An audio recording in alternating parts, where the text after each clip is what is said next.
రంగయ్యకు పట్టిన రాజయోగం. అవంతిపురాన్ని పాలిస్తున్న రాజు ఆనందభూపతి తరచూ మారువేషంలో రాజ్యంలో సంచరించి ప్రజల యోగక్షేమాలను పరిశీలించేవాడు. పొరుగు రాజ్యంలో రంగయ్య అనే దొంగ చిన్న చిన్న దొంగతనాలు చేస్తూ ఉండేవాడు. ఓసారి దొంగతనం చేయడానికి అవంతిపురానికి బయలుదేరాడు. 3 రోజుల ప్రయాణం అనంతరం చేరుకున్నాడు. అతన్ని చూసిన వారందరూ అమితమైన గౌరవంతో ఏది కావాలంటే అది ఉచితంగా ఇవ్వసాగారు. రంగయ్యకు చాలా ఆశ్చర్యం వేసింది.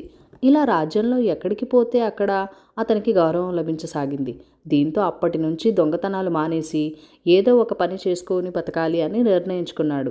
రాజు మారువేషంలో తిరుగుతున్నారు అన్న విషయం ఈలోగా వేగుల ద్వారా మంత్రికి చేరింది. మంత్రి రాజు దగ్గరికి వెళ్ళి విషయం చెప్పాడు. అవునా, నేను ఈ మధ్య అసలు కోట దాటి బయటికే వెళ్ళలేదు. ఎవరో నాలా వేషం వేసుకొని తిరుగుతున్నారన్నమాట.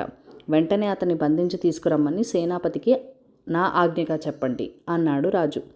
భటులు రంగయ్యను పట్టుకుని వచ్చారు. తనలాగా ఉన్న రంగయ్యను చూసి రాజు ఆశ్చర్యపోయి వివరాలు అడిగాడు.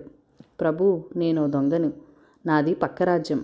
నాకు ఈ రాజ్యంలో దక్కిన గౌరవం చూసిన తర్వాత దొంగతనాలు మానేసి ఏదైనా పని చేసుకుని బతకాలని నిర్ణయానికి వచ్చా.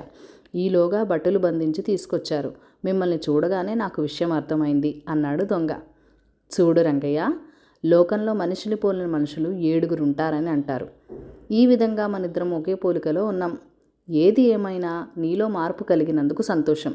ఈ బంగారు నాణాలు తీసుకుని మీ రాజ్యానికే వెళ్ళి అక్కడ ఏదైనా వ్యాపారం చేసుకో అనగానే రంగయ్య ఆనందంతో ఉప్పొంగిపోయాడు.